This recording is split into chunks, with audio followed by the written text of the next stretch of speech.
Hi, Mystery Recapped here. Today, I am going to explain a Hong Kong Chinese culinary drama film called Cook Up a Storm. Spoilers ahead, watch out, and take care.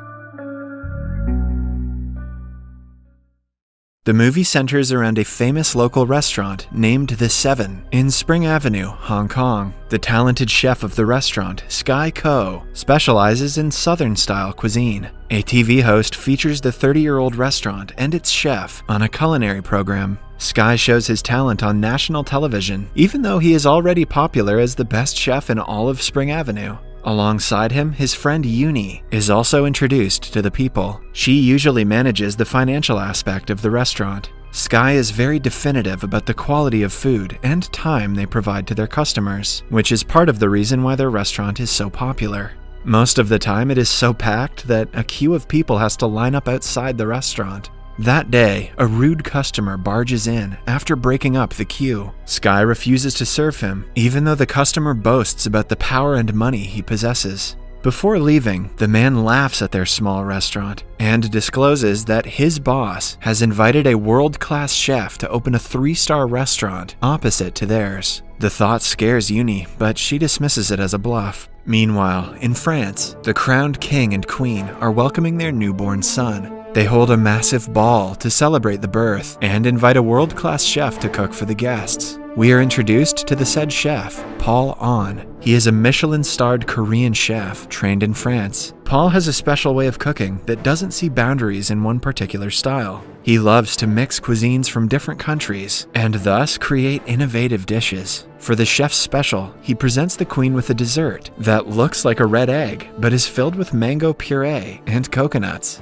Gross. The dish is inspired by the tradition that symbolizes red eggs as a blessing to the newborn. The delicious dish and the meaning behind it touch the royals' hearts, and they applaud Paul's brilliant work. After the successful ball, he and his assistant Mayo return to the restaurant that they currently work for. The owner and their co-workers welcome them with cheers, congratulating them on their success. The owner also announces that they have promoted Paul to the executive chef of the whole Art Nouveau franchise. The step is a huge one for him. However, to everyone's surprise, he declines the offer. Paul wants to return to Asia and pursue a bigger and higher ambition. He and Mayo have been invited by a Chinese businessman who wants to open a 3-star restaurant. The staff supports their decision and wishes them farewell. Back on Spring Avenue, one of Sky's regular customers informs him that the rumor about the new restaurant being established is true. The news is bittersweet for Sky because he wants his small colony to develop, but a new restaurant would mean fewer customers and more competition. When Sky was 10 years old, his father used to hit him and insult him for having no talent as a cook. One day, he abandoned Sky and chose to pursue his culinary career over being a father, with the excuse being that Sky couldn't even make a decent bowl of noodles. Imagine your dad leaving because of noodles. Ever since, Uncle Seven, the master and owner of the 7 restaurants, has taken care of him. He also taught Sky everything that he needed to know about food, unlike his father.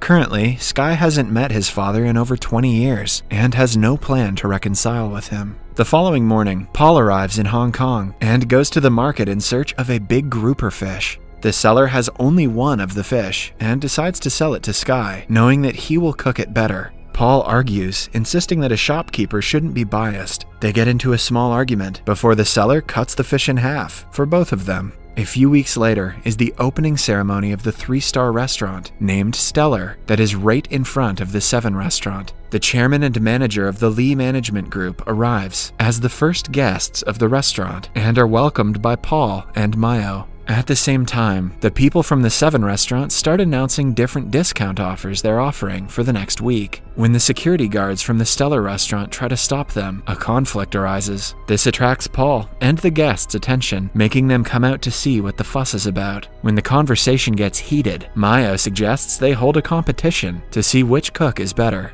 Sky and Paul recognize each other from the market and accept the challenge. They decide to indulge in a fish cutting competition. Paul goes first and skillfully picks all of the ribs from a fish in no time. Following that, Sky takes the same fish and cuts it into even pieces in under a minute. The crowd claps for him, and even Paul is impressed. The chairman of the Lee Group has to announce the results. In an unbiased way, he claims that the true results will only be announced in the International Chef Challenge competition that both chefs have taken part in. He also announces that he is planning to take over the entire Spring Avenue colony to remove all of the buildings and modernize it. If Sky wins in the competition, the chairman is willing to withdraw his plan to preserve the heritage of the colony. However, if Paul wins, he will go through with the plan. With the future of the entire colony in his hands, Sky feels pressured, but still, he is determined to do his best. For the next few days, the number of customers at the Seven restaurant decreases. Uni is worried that they might soon go out of business, but Sky assures her that is not possible. He gives her the example of escargot and field snails, claiming that there will always be people who like one more than the other. They do not have to change their food to be better than the Stellar restaurant, because there will always be customers who like theirs better.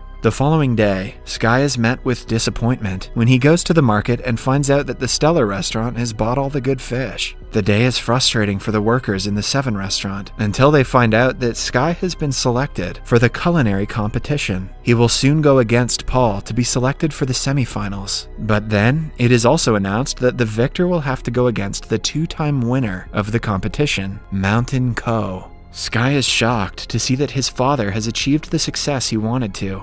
He is now even more determined to reach the finals and compete against him. That night, Seven returns home from his trip and calls Sky to a pub. Excited to meet him after so long, Sky runs to the location but finds his father with Uncle Seven. Mountain bluntly says that he still doesn't believe in Sky and doesn't regret leaving him for his career. The words are the most hurtful thing Sky has ever heard, but he hides his pain with anger. He promises to win the competition and prove that being a good cook doesn't require being a bad person like Mountain is. On the day of the culinary duel, the contestants get 90 minutes to cook a dish of their choice and present it. Sky makes a traditional salt-baked duck, while Paul makes a foie gras sorbet. The entire 90 minutes are intense, as both cooks show great expertise while cooking their respective dishes. Sky cuts the duck's insides with little to no effort and pulls them out efficiently, making the audience gasp. In the end, he bakes the duck in salt and breaks the additional layer to reveal a well-cooked duck with vegetable stuffings.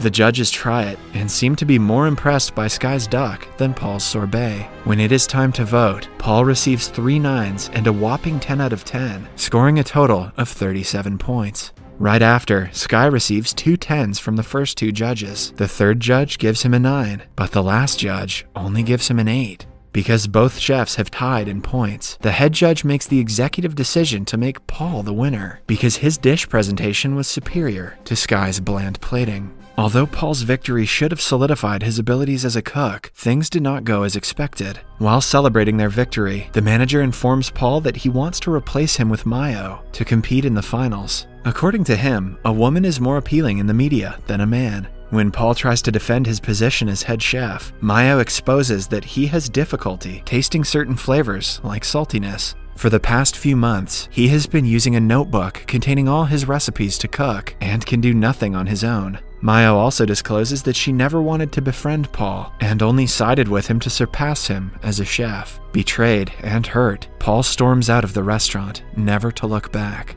That night, Sky bumps into a drunk Paul in front of an event stadium. They forget about their rivalry for a few minutes and share their past and troubles. Paul reveals that his father was a great chef and his dying wish was for Paul to be like him. Sky also tells him about his and Mountain's relationship. After the conversation, they find mutual respect for each other. They also throw bottles of alcohol at Mountain's picture on a billboard while cursing at him in Korean. Paul doesn't want to give up on the competition yet. Since he cannot take part as a representative of the Stellar restaurant, he decides to participate as an individual chef. After debunking the rule book, he even asks Sky to join him for the semifinals. At the same time, the manager of Stellar is at the Seven restaurant, urging Uncle Seven to sign away his restaurant to the Lee Group. Right then, Paul and Sky appear and announce their partnership. Paul also reminds the manager that as the winner of the competition, he is eligible to compete at the championship. For the next few weeks, Sky and Paul work and train together. They try each other's styles of cooking and reach a common ground of modernization of traditional cuisine. The semi-final of the culinary competition takes place at the Studio City Casino in Macau. The one to win the round will have to face the current god of cookery, Mountain Ko. The competition starts, and Sky and Paul use both their culinary strengths to compete against 4 other great chefs from different parts of the world. Somehow, the Lee group has also made Mayo take part in the competition. She cooks extra carefully to prove that she is better than Paul. She makes an oyster dish with frozen foam that the judges compliment initially, but on being served, they seem to find it mediocre. Meanwhile, Paul and Sky create a deconstructed mapo tofu. Sky's sense of taste helps determine the flavor of ingredients, while Paul's understanding of the culinary artistry helps with the techniques and processes used. Together, they create a traditional dish with a modern design. The judges compliment the dish in detail, thoroughly impressed by it. In the end, they win the competition and reach the finale. As everyone cheers, Paul looks at Mayo, who stands with her head low, ashamed that she betrayed him and couldn't prove herself. For the final round, only one of the chefs can compete against Mountain. Paul thinks that because of his lack of taste, he is ineligible to participate. He knows that Sky's desire to beat Mountain is a very personal one, hence he suggests Sky face Mountain in the finals. The following day, Sky stands face to face with his father. The competition asks them to cook anything they want in an hour. The father and son do not share words before the competition starts. Mountain immediately begins to cook, but Sky is distracted by his thoughts. He remembers how Mountain abandoned him and how much the people in the neighborhood mean to him. The thoughts overwhelm Sky and he can hardly focus. To get him to come back to his senses, Mountain splashes water at his son's face. The action brings Sky back and he immediately starts making dough. By the end of the hour, Mountain makes an aesthetic sugar display of molten lava with a flower on top. In contrast, Sky's dish is a bit more simple, but personal. He makes noodles, like the noodles that Mountain made years ago, before abandoning his son. The judges try Mountain's dish and are impressed by it. However, Sky never hands his dish to them. Instead, he gives the bowl of noodles to Mountain. Mountain eats it and is moved as he remembers what the noodles represent. At last, he has no choice but to acknowledge his son's brilliance in culinary art. The winner of the competition is unclear, but the judges never got to taste the food. In the following scene, we see a crowd has gathered outside the Seven restaurant to celebrate the Chinese New Year. They enjoy a meal cooked by Sky and Paul together as a family. Subscribe for more videos like this, turn on notifications, and leave a like to help the channel out. Thank you for watching.